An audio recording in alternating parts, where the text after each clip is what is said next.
Olá, seja bem-vindo à nossa aula de Educação Física. Esta aula é para o 8º ano do ensino fundamental, certo? Então, esta aula nós vamos tratar dos esportes individuais, vamos dar continuidade ao estudo dos esportes individuais e trataremos aí também dos esportes individuais do atletismo, corridas para o 8º ano, ok? Então vamos lá.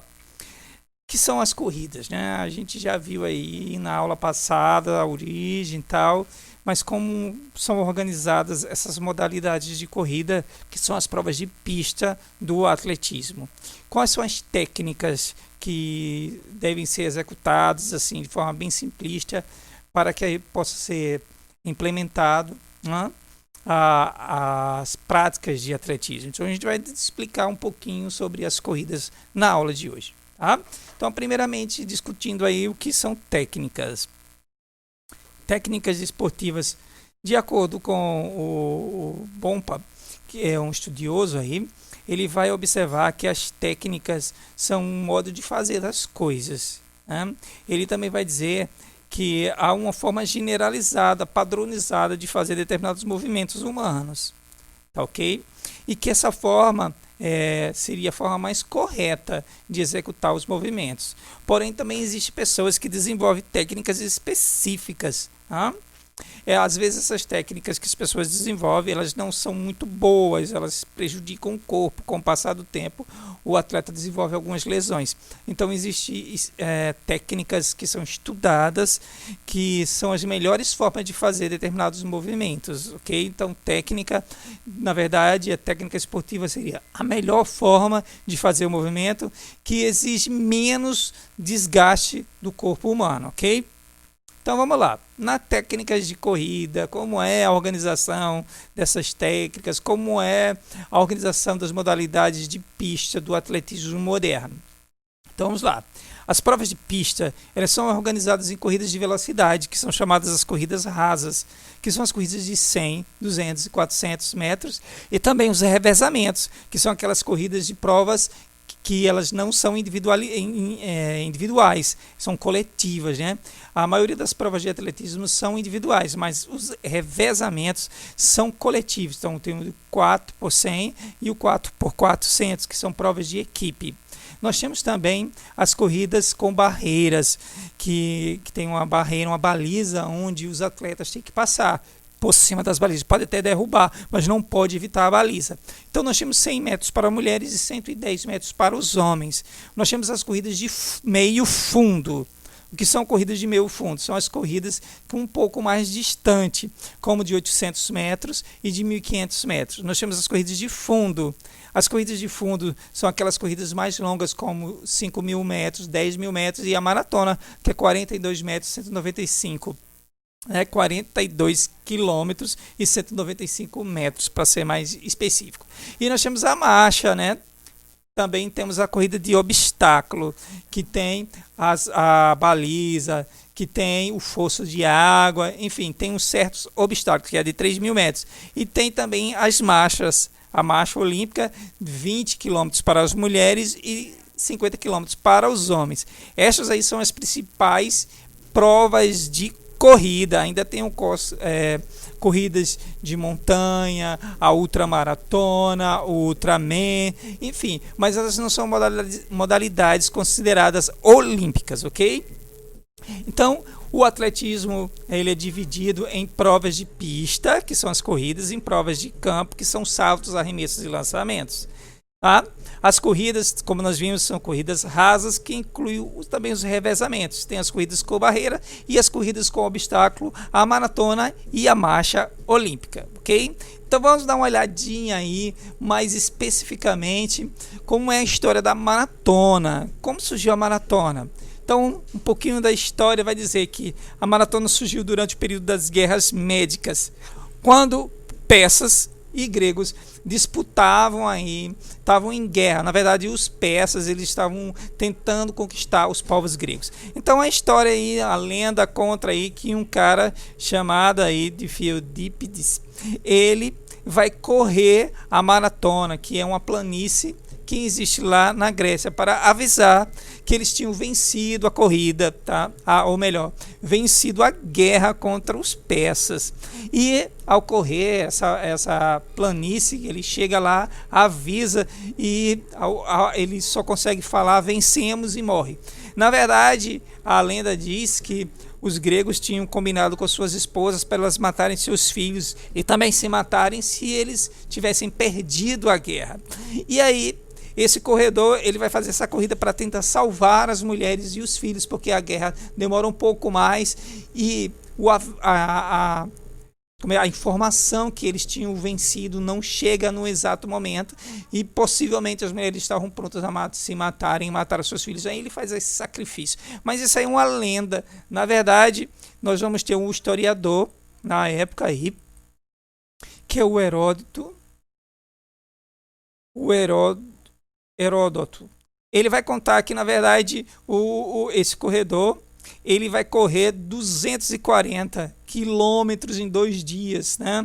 Ele vai chamar aí reforço, principalmente de outras cidades gregas, principalmente dos espartanos, que eram especialistas, né, em luta. E aí, por correr tanto, ele também teve que voltar para avisar que tinha vencido a guerra. E aí, ao chegar na cidade, ele só conseguiu falar e vencemos e morreu. Morreu com um esforço tão grande.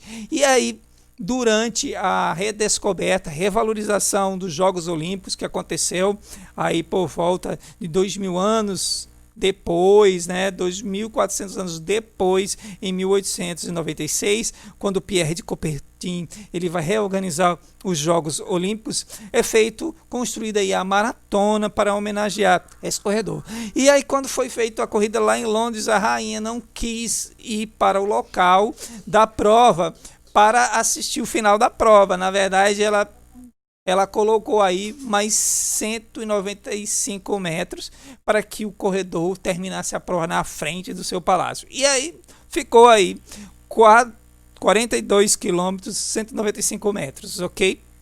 Essa aí é a história da prova aí de maratona, o surgimento.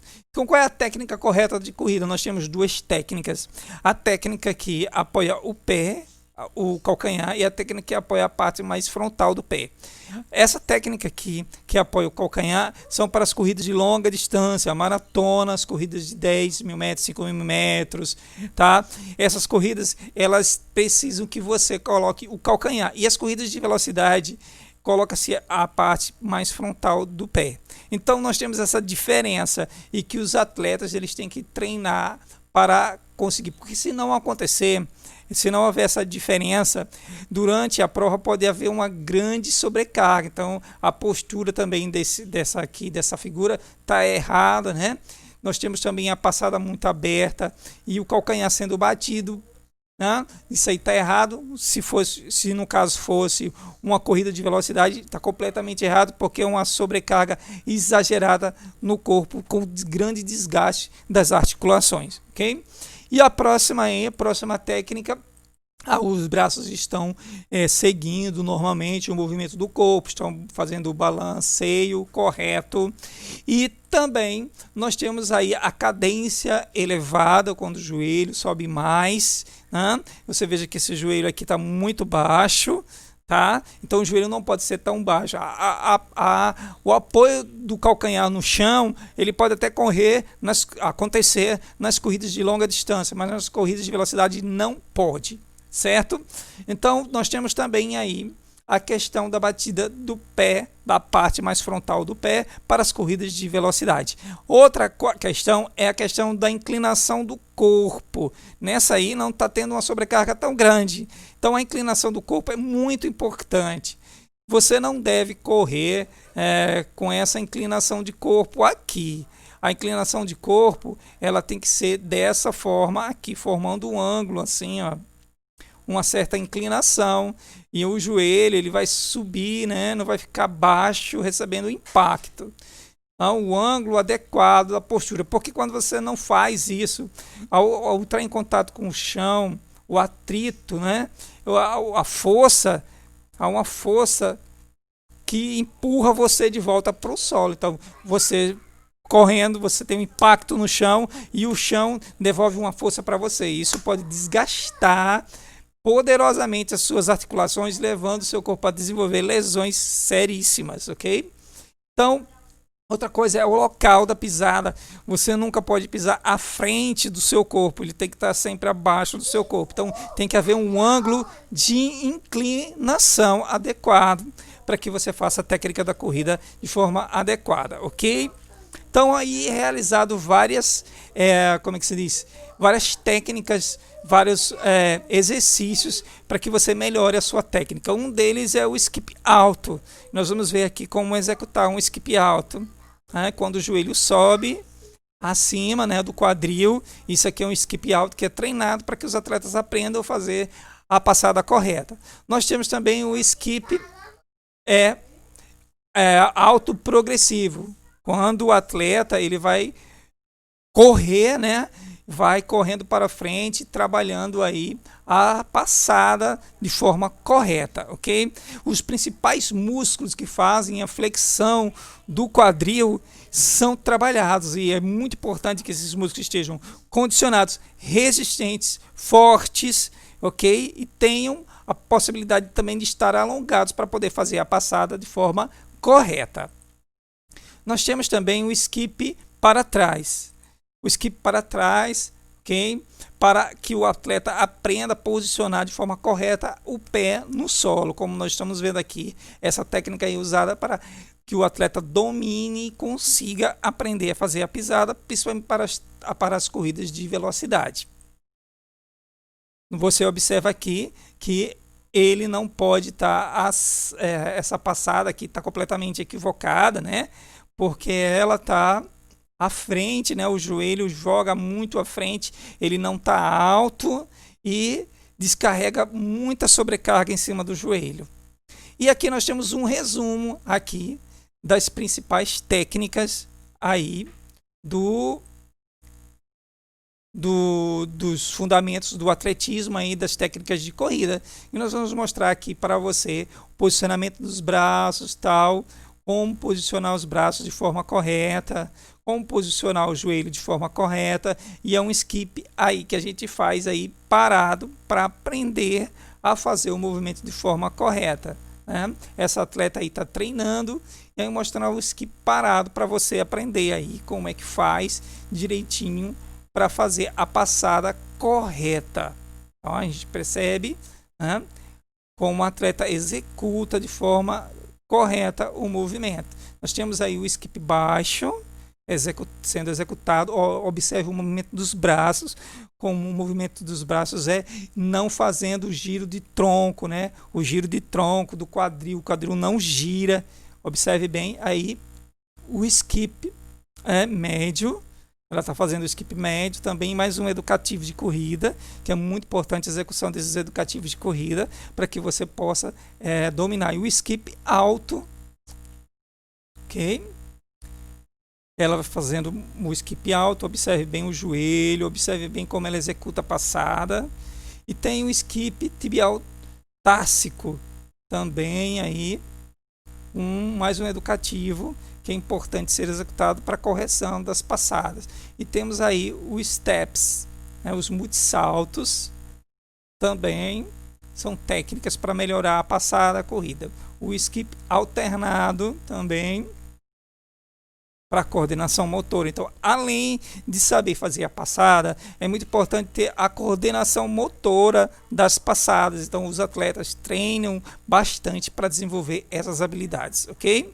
Então, essa aula aqui nós aprendemos aí, né, foi um resumo aí dos principais educativos que a gente faz aí para melhorar a passada, melhorar a coordenação motora do atletismo, ok? Então, essa aula aqui tem o objetivo aí de fazer você fazer uma reflexão aí sobre as técnicas das corridas, tanto as corridas de longa distância quanto as corridas de curta distância, as rasas, ok? E essa aula termina por aqui, tá?